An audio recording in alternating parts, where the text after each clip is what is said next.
Assalamualaikum warahmatullahi wabarakatuh. Alhamdulillah, Allahumma sholli ala Muhammad wa ala alihi Muhammad. Amma ba'du. Puji syukur kepada Allah Subhanahu wa taala. Teman-teman semuanya, mudah-mudahan pada pagi hari ini kita semuanya diberi kesehatan oleh Allah Subhanahu wa taala. Amin. Ya, teman-teman, kembali lagi hari ini dengan Kak Santo ya. Kita hari ini akan belajar tentang, masih di tematik 6F ya. Kita belajar materi tentang hak-hak sebagai warga negara. Nah, kira-kira teman-teman semuanya itu menjadi warga negara mana? Ada yang tahu? Ya, pastinya kita menjadi warga Indonesia ya. Kita di negara Indonesia, berarti kita mempunyai hak-hak yang kita dapatkan dari negara Indonesia. Nah, mungkin apa saja hak-hak sebagai warga negara? Nah, Kak Santo ingin menjelaskan ya 5 hak sebagai warga negara. Kira-kira apa saja? Nah, yang pertama adalah kita sebagai warga Indonesia itu mempunyai hak untuk memeluk agama sesuai dengan agamanya masing-masing. Nah, kita sebagai umat Muslim ya, sebagai umat Islam, kita mempunyai kebebasan ya untuk beribadah sesuai dengan agama kita, yaitu sesuai dengan agama Islam. Jadi tidak ada orang yang menghalang-halangi kita untuk beribadah. Begitu juga dengan pemeluk agama lain ya, mereka juga bebas untuk menjalankan ibadah sesuai dengan ajarannya. Itu ya teman-teman. Itu yang tadi, yang pertama adalah sebagai warga negara Indonesia kita mempunyai hak untuk menjalankan ibadah sesuai dengan ajaran agamanya masing-masing. Ya, itu yang pertama.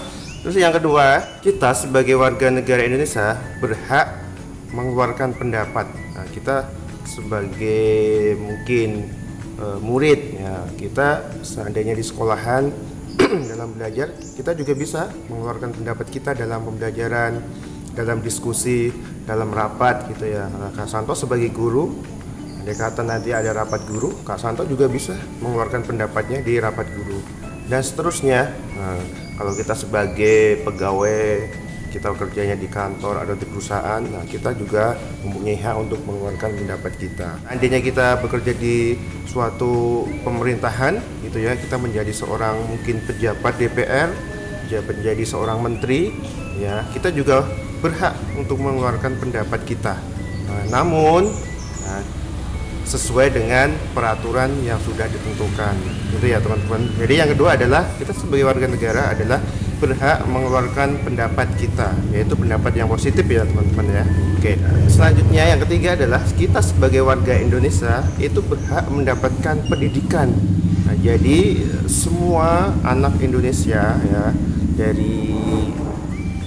jadi semua warga Indonesia itu berhak untuk mendapatkan pendidikan ya, mungkin dari jenjang SD, SMP, SMA, SMK, bahkan sampai perguruan tinggi.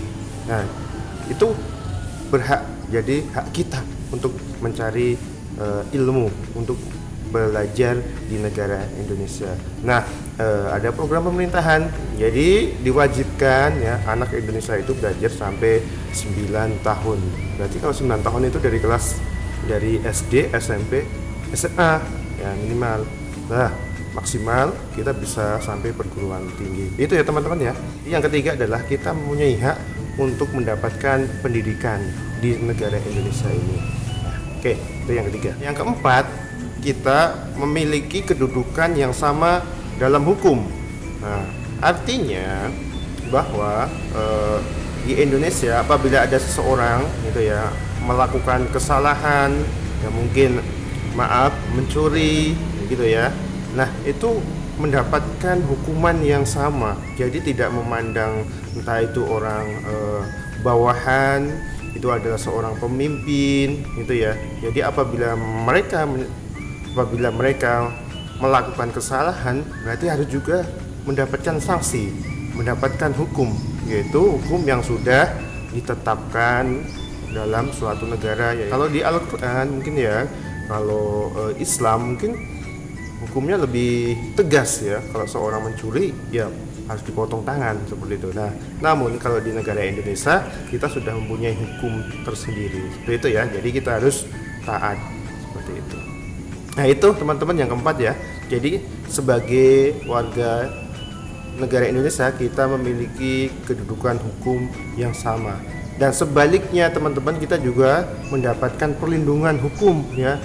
Apabila kita dalam keadaan keadaan lagi terancam, lagi keadaan mungkin bahaya ya, kita juga mempunyai hak ya, hak perlindungan dari mungkin dari keamanan dari negara gitu ya, demi keamanan warga negaranya seperti itu ya. Jadi tidak memandang itu orang bawah, orang pejabat ataupun apa, semuanya mendapatkan perlindungan negara ya, gitu ya teman-teman ya.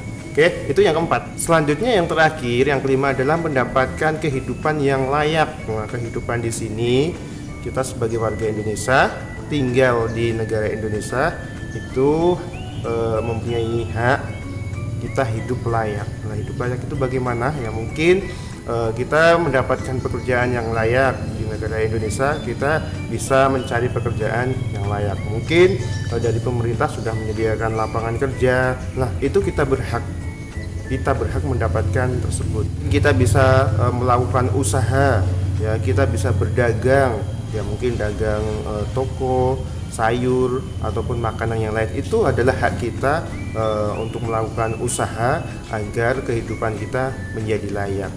Teman, ternyata hak kita sebagai warga negara Indonesia semuanya sudah diatur di dalam Undang-Undang Dasar 1945. Nah, tugas teman-teman adalah selanjutnya ya mencari di dalam Undang-Undang Dasar 1945 tentang 5 hak ini. Nah, kalian nanti coba sebutkan pasal berapa, ayat berapa hak tersebut dari 1 sampai 5. Nah, coba kalian cari, nanti kalau sudah mendapatkan pasal dan ayatnya kalian tulis di buku tugas kalian ya.